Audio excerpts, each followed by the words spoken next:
Well, hello everyone, both here and on our YouTube live stream. My name is Kate Kramer. I'm the Executive Director of Advanced CTE. And so exciting to see how many have turned out today and how invested you all are in the process. So thank you for joining us as we have our official public unveiling of the National Career Clusters Framework, which kicked off last week during Advanced CT's fall meeting. Today's webinar continues that rollout, which is a celebration on a number of levels. It's a celebration of what the original framework meant and did for our field.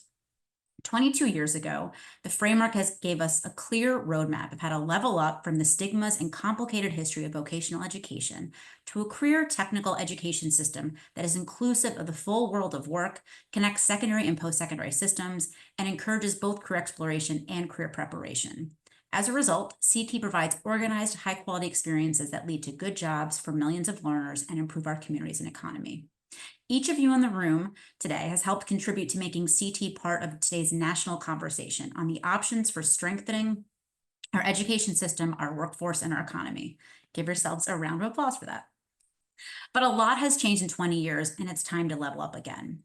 Today is also a celebration of the journey of the past several years to create the framework that we are presenting today. Responding to a charge from state leaders to update the framework, Advanced CT began the process to modernize the framework about 5 years ago, when we started to better understand the users of the framework and the needs of all those who leverage the framework at all levels in various communities.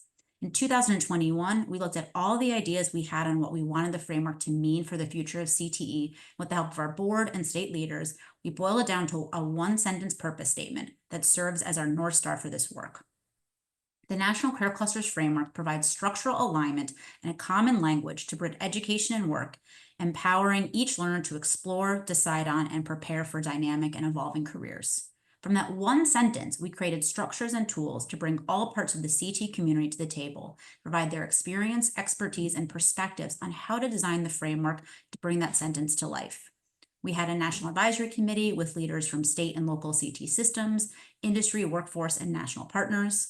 Industry advisory groups consisting of 200 plus industry representatives from across all major sectors of the economy, national implementation and validation surveys that received over 3,500 responses, and focus groups and input sessions with over 50 national organizations, classroom practitioners, and state leaders from all 50 states, DC, and multiple territories. Through these structures, we conducted an input phase through 2023 into early 2024, a validation phase that culminated in the unveiling of the public initial draft of the framework this past summer, and a finalization period that evaluated and reconciled all the input received with the framework's methodology. I mean this sincerely, that this framework would not have been possible without the involvement, candid input, and commitment from so many of you listening today, and thousands of other CT professionals across the nation. We learned so much from you that is reflected in the framework design. We also want to thank our Advanced CT boards, Indigo Education, and West Ed Center on Economic Mobility, and the Advanced CT team who made so much of this work a reality. As I hope you can tell, there has been a lot of heart, intentionality, dialogue, and adjustments along the way to create what will shape CT program design and connected systems for decades to come. There have been passionate conversations, input, and movement on this journey to create the framework. While we couldn't give everybody 100% of what they wanted, we tried our best to meet people where they were, while also maintaining the integrity of the methodology that served the foundation of the framework design. So finally, today is a celebration of what's ahead. We know there's a lot swirling around in the world of CT right now. I know many of you may be like me and probably spend too much time when I'm not at my desk thinking about CTE.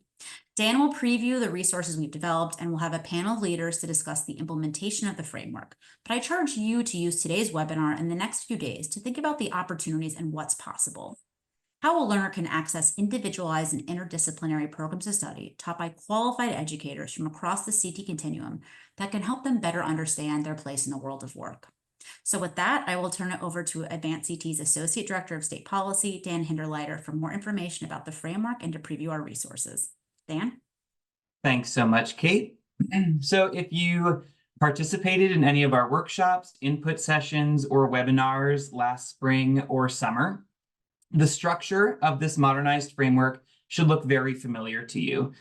So this modernized framework is inclusive. It is inclusive of all careers and areas of work. It is inclusive of all populations of learners. It is inclusive of all disciplines. The Modernized framework is learner-centric to help all learners explore, decide on, and prepare for careers of their choosing.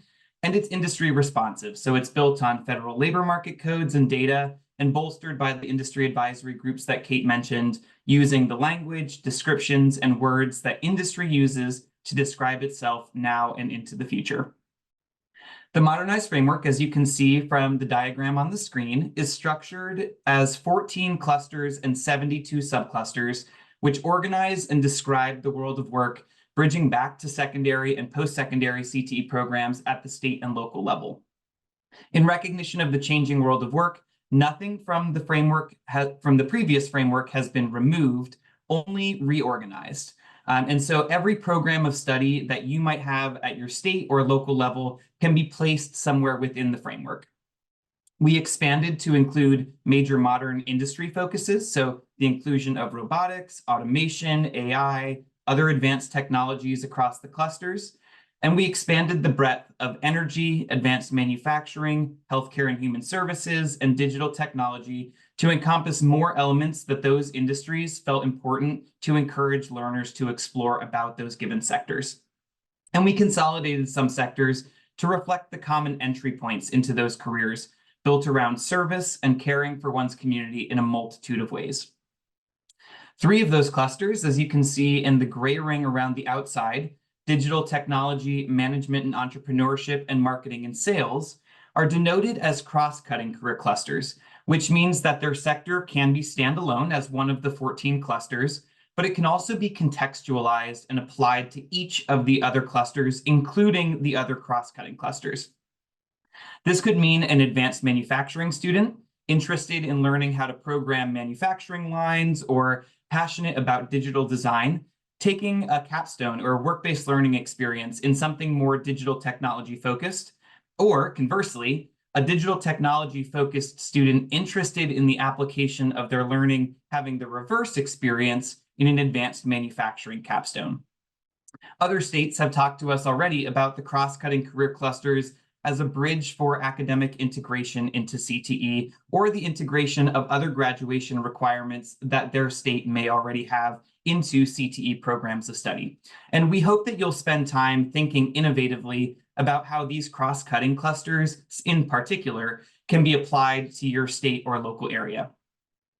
For each cluster on our website or as you look through the guide, you'll also see a list of example programs of study to help you and other CTE partners begin to explore where you might apply your existing programs and find opportunities to build programs in new and emerging sectors that your state or local agency might not already offer.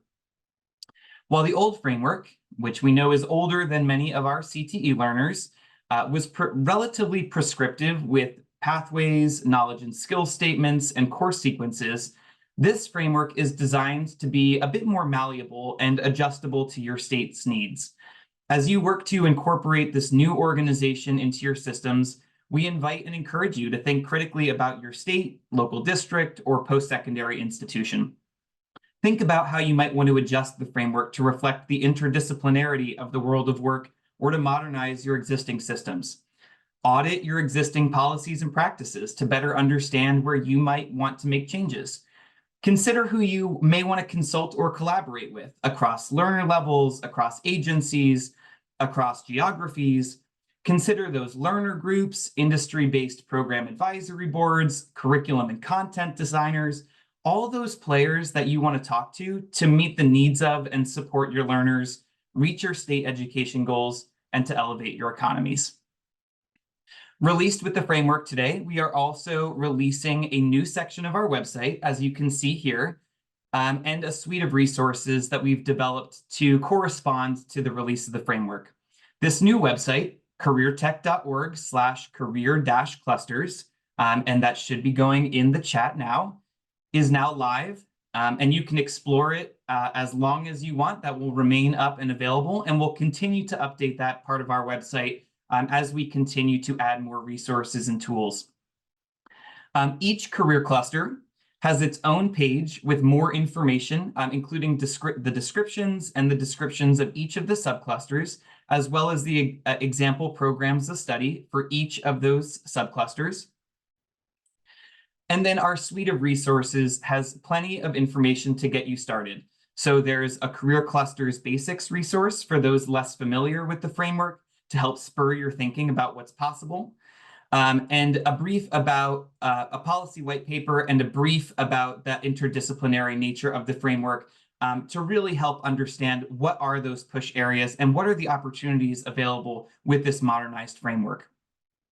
We also released 3 discipline-specific resources focused on family consumer sciences, STEM, and the emerging green workforce that all discuss their cross-cluster implications for those particular disciplines. We also have crosswalks and the full technical report for the wonkiest of those among you. And in the coming months, as you can see, we'll be releasing industry sector profiles and an open call for resources to pair with each of the individual clusters. And we will continue to develop additional tools and additional guidance throughout 2025. So stay posted with our updates, subscribe to our newsletter, which you can do on our email or on our website, excuse me, and think about those opportunities to incorporate those resources into the guidance that you're sharing with your districts or with your states. And if there are other resources, tools, guides, or supports that you would find useful, I hope you let us know and email us about what you would find particularly valuable. Before I move on, I want to just do a quick scan of the Q&A. It looks like we've got a lot of good answers in the Q&A already. So thanks, Kate, for adding those responses in there. I don't see any that particularly need to be responded to right now. I see, let's just do a quick scan here. I see a question about the intersectionality of biotech, medical research, and manufacturing. Really great question. I was actually talking to one of our biotechnology stakeholders just last week about this exact example. And that's a particular example of one potential future resource that we could create similar to those discipline-specific resources like we did with family consumer science, STEM, and the green workforce, that we might be able to elevate more holistically to think about those cross-cluster implications of those types of disciplines. And so if there are others that you might understand, like biotechnology, like FCS, STEM, and the green workforce, that you think would be valuable for us to develop a resource for, we would be happy to consider that. Yeah, question about the localized inputs. So any input that we collected was largely collected through the validation and input surveys that we had open in 2023 and earlier in 2024. And then we also did have a local educators focus group that we engaged multiple times throughout this process. We are not releasing each of the standards for each of the clusters, because states had developed their own individual standards, in many cases for their own programs of study. We felt it was best left up to the states to continue to utilize the standards that they had developed for their very specific programs of study. However, when we do this open call for resources, we really want to make sure that if there are national standards, say, for example, in agriculture or in manufacturing, that we can elevate those resources that are available in an open source way, validated by industry partners, that we can connect to, that others, such as a local agency, could look at to help develop their programs of study more holistically.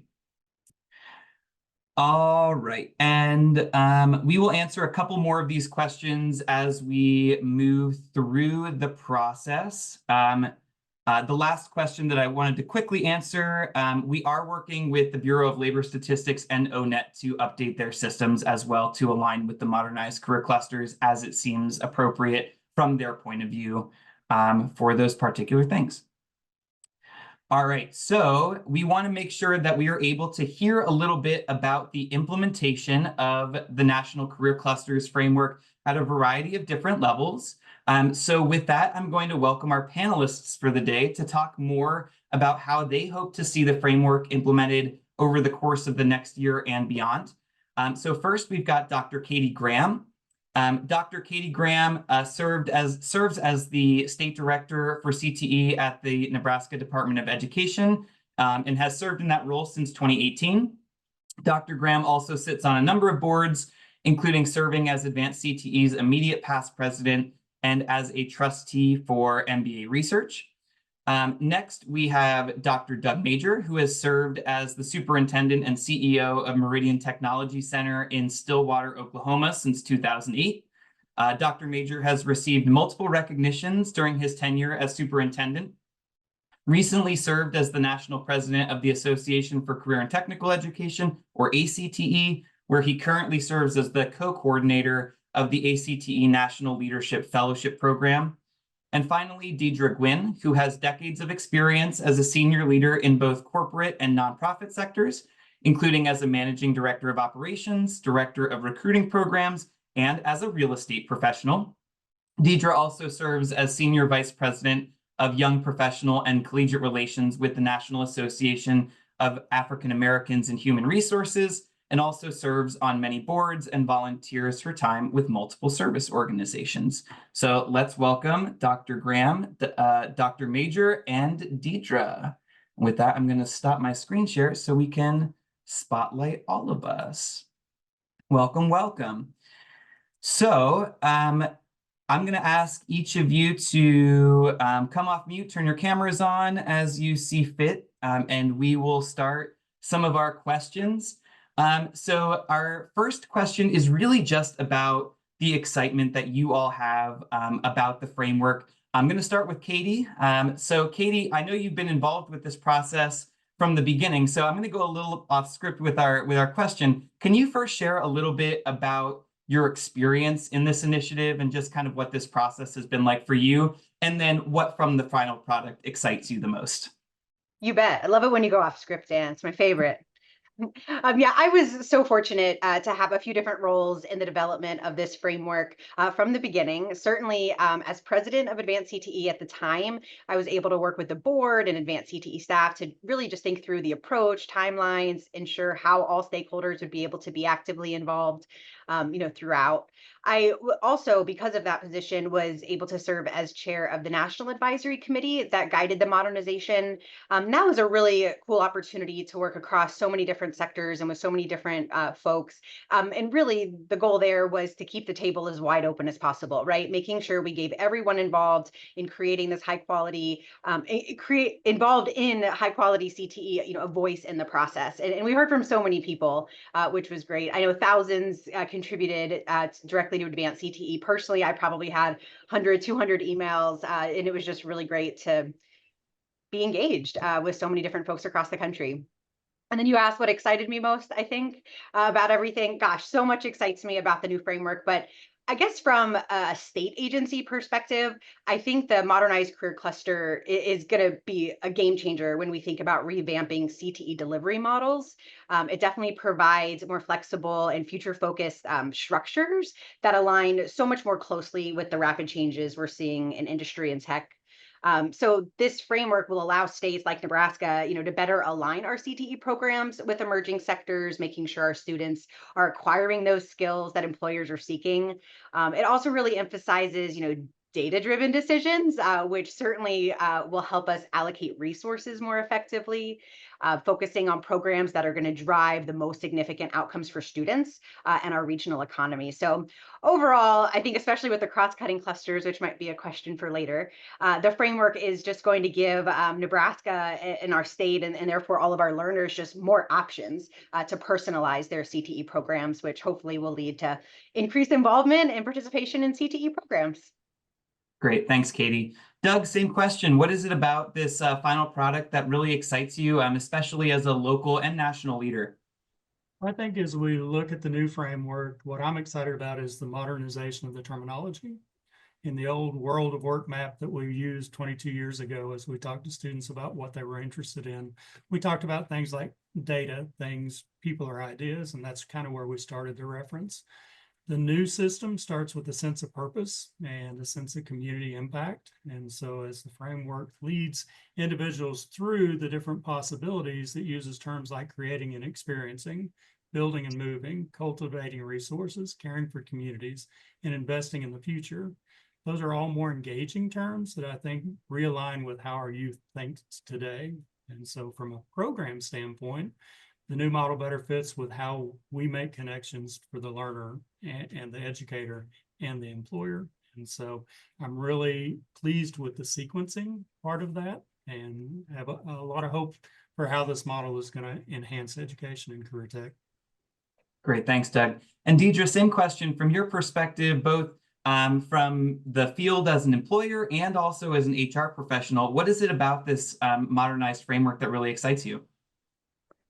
What excites me the most is the opportunity to really partner with the schools to ensure that we are getting the talent that's necessary for our future needs, not just our current needs, and just to be in partnership with the educators to make that happen. But just in its broad sense, is the students, is the focus, the learners and the students, is that they feel they have a sense of enablement and empowerment to move in the direction of where their careers could head. And I just love the possibilities, the excitement of the possibilities of who they can be. And then all of these different tentacles that have been created for them. So they're in this wow moment of, I have so many different things that I could do. And I'm not just this one thing. I have so much to offer. And that's what excites me. Great, thanks, Deidre. And we actually are planning some additional resources about career advising, career exploration through the framework with some partners in that space. So everyone stay posted. We'll have some additional tools that really speak to what Deidre was talking about. Doug, I'd like to go back to you because you mentioned about this interdisciplinarity of the world of work and kind of how things overlap. The cross-cutting career clusters are really this new element of the modernized framework. What opportunities do you see for the innovation of programs or the expansion of access for learners through those cross-cutting career clusters in particular? And Dan, this was probably one of the more difficult concepts for me to grasp as it was rolled out because it is the new part. But as I have evaluated it, it really catches us up to where current practice is today in many of the areas. For example, digital media. At one time years ago, I went to a seminar with a futurist and she said, you won't teach computer applications as a separate curriculum. It'll be integrated into your other programs. And so when you look at the digital services, that's what we've done. And many of the cross-cutting, well, all of the cross-cutting clusters, you can find in every other industry sector. And so certainly we need individuals with those specialized skills, but we also need them to know the context in which they're going to apply those. And so I think that's a really neat way to do that with the cross-cutting clusters. You had asked me to talk about our business incubators. And on our campus and many other campuses, we have an opportunity for entrepreneurs to come in and start and grow their business. And they typically will come in with an idea or a product, and then they will look to us for technical expertise. We typically look at what industry sector they're involved in and then connect them with our educational programs. They also provide opportunities for many of our students to go to work. And so by connecting or looking at what industry sector they fall within, we can connect them with that expertise that we have on our campus. But again, the cross-cutting culture clusters are business services that they're going to need as well. And so helping them grow their business beyond just that product or service is where I see those fitting in. Great, thanks, Doug. Katie, same question. Where do you see about these cross-cutting clusters? Do you see yourselves having some business incubators of your own throughout Nebraska? Maybe one day, definitely. Yeah, the cross-cutting clusters, and echoing kind of what you and Doug, already shared. To me, it's the most impactful modernization of the whole effort. We've been hearing about these silos and the clusters for so long. I mean, so this really is a response to that. And I think by breaking down those silos, right, we're inviting and encouraging innovative teaching methods. We're thinking about how to personalize these programs differently that reflect the interconnected nature of today's work environments, right? So it's certainly going to reflect the modern workplace. And I think when we can have that strong emphasis on, flexible career pathways, states, Nebraska, others, we can offer our students more personalized learning experience that are not only tailored to their interests and their future, but local economic needs, using all the data. So I don't know, that flexibility ensures that students will have multiple pathways to success, which I'm not sure was always apparent in the former framework. So I'm excited to just think about what a truly interdisciplinary program of study will look like. And as you guys know, we're gonna be hitting the ground running as fast as we can. Thanks, Katie. And Deidre, from your perspective, what is the value of these cross-cutting clusters to better represent that interdisciplinary nature of the world of work? I just think the opportunity to see something bigger than that one specific role that they probably thought about when they were in school.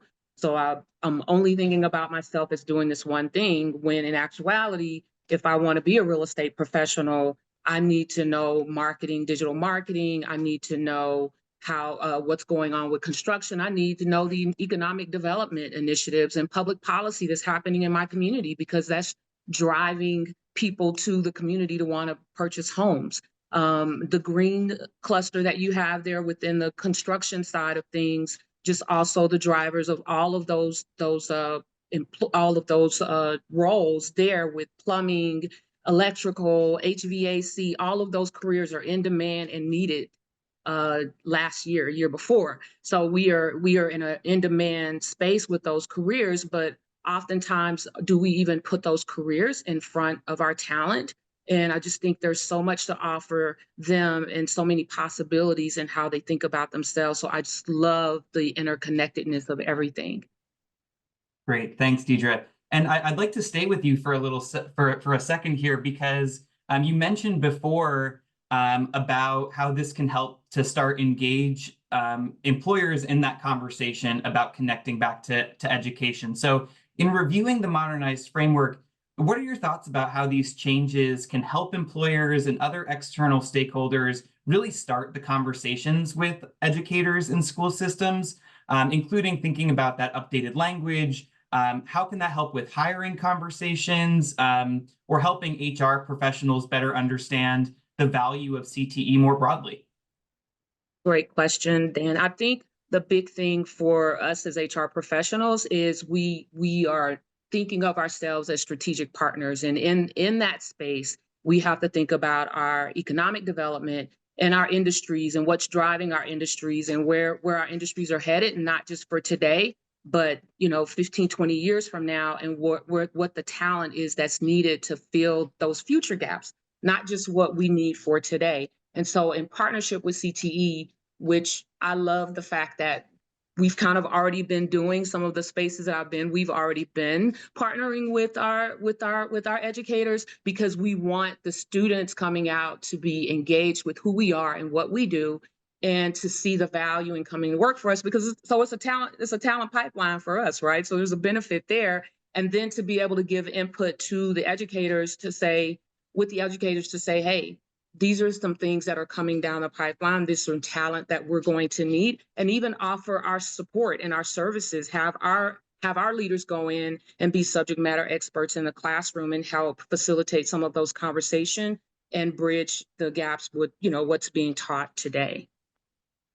Great, yeah, and I think there's a lot of opportunity, even with the cross-cutting clusters, to really think about the contextualization of some of that learning through that subject matter expertise from employers. So I think that there's a lot of opportunity to leverage that subject matter expertise, that those employer partners, in a lot wider of a way than was previously considered, because of some of the modernization elements of the framework. So thank you for sharing about that.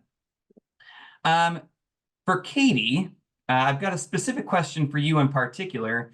You mentioned about how this might improve access to programs for learners across your state, but I'm curious about what you're starting to think about for implementation. So can you share a little bit about what you're planning to use this to think about new programs in your state, including some of the guidance that you might share to local administrators or instructors?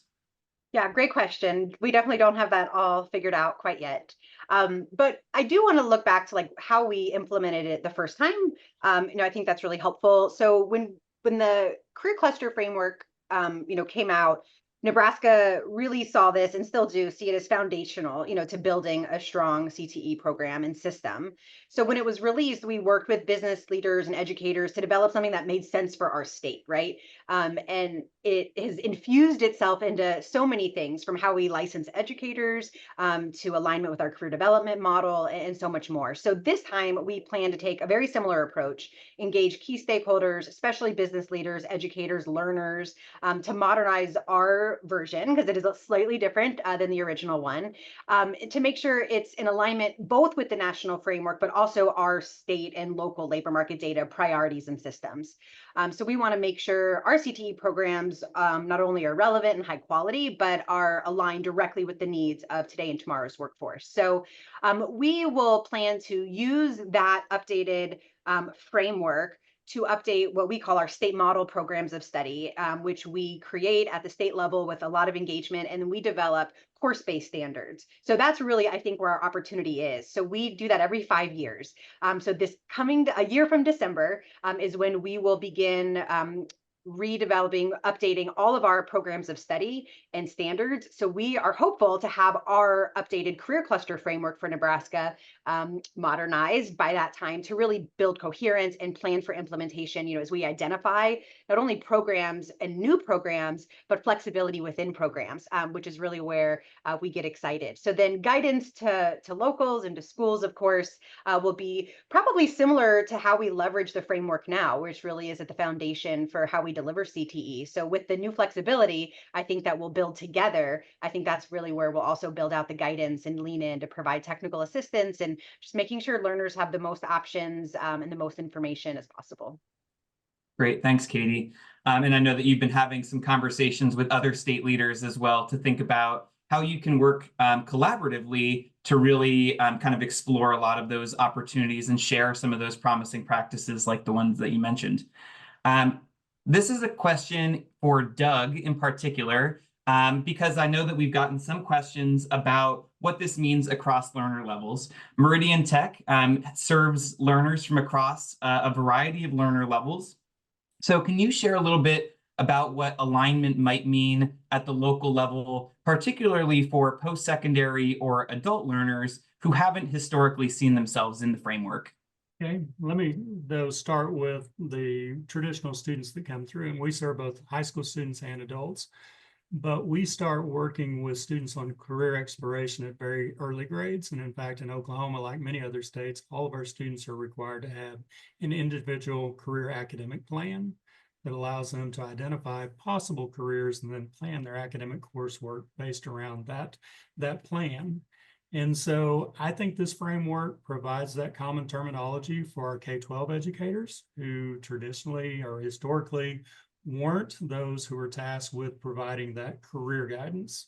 They were more academic guidance, but by using the framework and using that common terminology that students are going to find when they get to Meridian, then I think it starts making more sense. Now, from a post-secondary learner, we have students who come to us to access programs, and they pretty much know what career area they want to go into, but we can use the framework to validate that before they invest their time and money into the educational programs we offer. The framework also allows us to better align our K-12, career tech, and higher ed programs, because we're also seeing higher ed in Oklahoma looking at more credentialing, the certifications in addition to the degrees. And many of those are based around industry sector needs. And so this common framework, if it's used by everyone, then we start having that terminology that people understand and are able to engage in. Great, thanks, Doug. And I think that common terminology is one of the more impactful parts of this framework. So I would like to shift to a question about some of these conversations that you might be having with other state leaders, with other agencies. We'll start with Deidre, because we haven't heard from you in a little bit. So you've all been involved with the process in some capacity, but now that you've been able to see the framework out in the wild, Can you walk us through what your early conversations might look like, whether that's with some other partners, with some other agencies? Who are you talking to, especially within and then outside of the CTE space? So within the organization, the HR organization that I serve on the board with, we're actually brainstorming how do we utilize your program to support our outreach. I have a young professional board of directors, and their responsibility is to support their community with their career goals, with their financial goals, with everything, just to help make them whole and empowered. And certainly we know that career is an important piece to that. And so with that is us looking at how do we utilize your programs to expand the programs that we currently have in place? How can we bring some of your educators in to support some of the conversations we're having in our monthly events? And then also from one-to-one supporting your students that are currently, enrolled, with being a support as an HR organization, with helping them with interview skills, with resume building. So there's some support that's reciprocal, I believe. And I think broadly, that's the way everyone should be looking at this, because we all win when we can kind of lean in and say, okay, what's the benefit to this? So it's an economic enrichment for everyone, and all the community benefits when we kind of lean in and figure out where our resources are to support. And then I also serve on a community development organization within my church. And we have a similar program. And I'm curious if we use CTE and don't realize it with Dallas College, but the same applies, is that we are looking to transform lives and communities by offering wraparound services, one of those being career exploration. We use Sherry's Sherry Smith's Indigo Pathway, to help with identifying who I am and what do I do well, and where can I go and I thrive, and point them in the directions that they seem to have the greatest interest in. And I think collectively, we know when people are in their jam, when they're in a space that's theirs, they're going to knock it out every time. They're going to thrive. They're going to want to learn more. They're going to want to grow. They're going to want to be innovative and think of other ways that organizations can grow in those spaces. And then consequently, the organization benefits from it, right? Those business outcomes translate to growth and profitability for those organizations, and they're able to thrive as well. So I just think there's an interconnectedness in all, and for everyone to kind of look at it and lean forward and figure out where their space is in it. Great. Thanks so much, Deidre. And Katie, big question for you. Who are you talking to in your state? Who are you hoping to work with to make sure that the implementation of this framework goes smoothly in your state? Yeah, great question. Everyone. We're definitely trying to talk with everyone. But mainly, certainly educators, they've been the most in the loop with what's been happening, following along, of course, with advanced CTE. So with educators, we're starting very broad as we're out and about, gauging what they like and what works, with our existing framework. What are their hopes, with the now updated, the modernized framework, what would they like to adopt? But we've also been having a lot of discussions with partners and collaborators. Our model, which is based off of the clusters framework, is so well recognized in the state. If you ask somebody if they know CTE, they might not know, but you show them the model, they know exactly what it is, right? So we're just trying to make sure we capture and engage all the folks who really use it and leverage it. So as we modernize, it still meets their needs. So we're talking certainly business leaders, nonprofits, our Office of Vocational Rehabilitation, our Office of Special Education, our WIOA partners, and our one-stop job centers, after school programs, post-secondary institutions. We're really trying to hit, everyone in the system, who relies on this framework and will, leverage the framework. And we're just trying to be very mindful that everyone, again, is not only at the table, but well informed. So when we do get ready to implement, everyone's, implementing at the same time, and there's just such consistency and coherence across the whole state. That's our goal. Great. Thanks, Katie.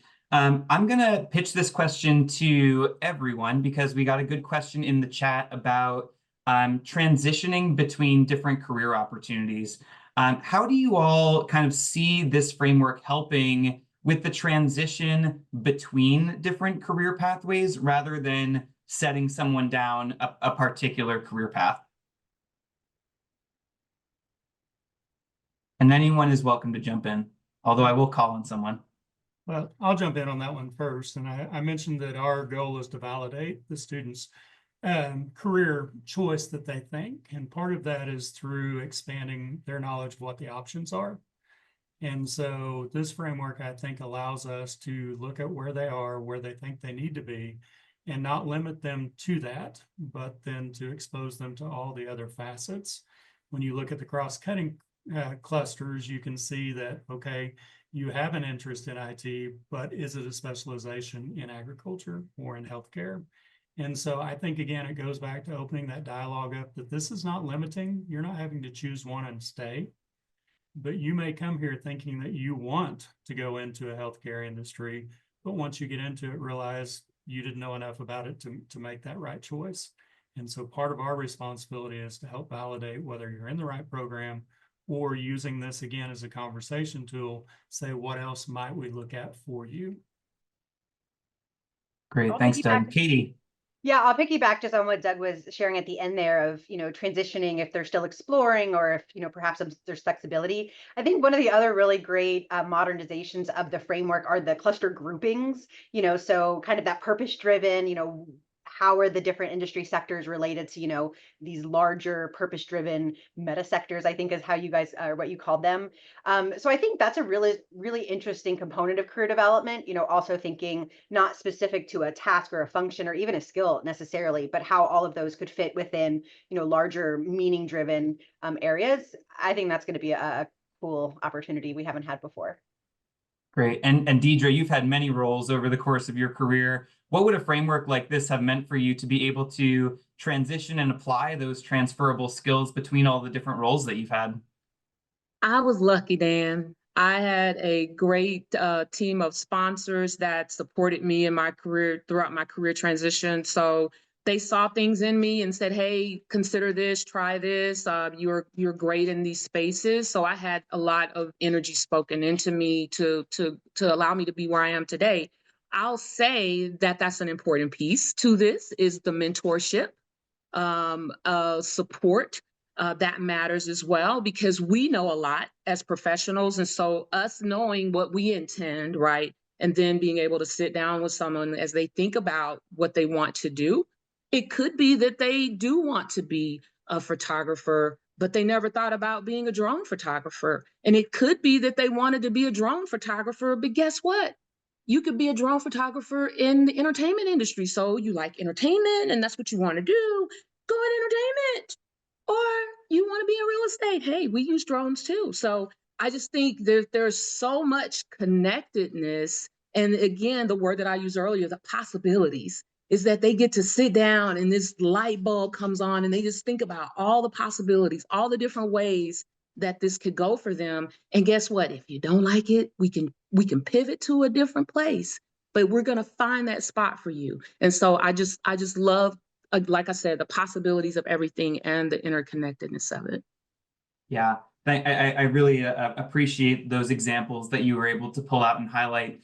The other thing that I'll just elevate is that all of these career clusters are undergirded by the career ready practices. So I didn't mention this when I referenced that wheel diagram, but at the center of the wheel, you'll see those career ready practices. And the career ready practices were part of the original framework. But we did update and modernize the career ready practices based on a meta-analysis of a number of different career ready skills lists and examples that we collected from state education agencies, corporations, other different listings like that have been validated with education and industry as well.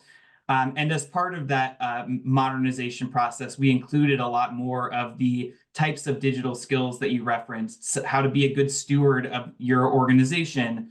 There's a lot of those pieces that are updated and really do cut across and support all of the different career clusters that we were connecting along the way. So I think that is pretty much it based on the questions that we have in the chat.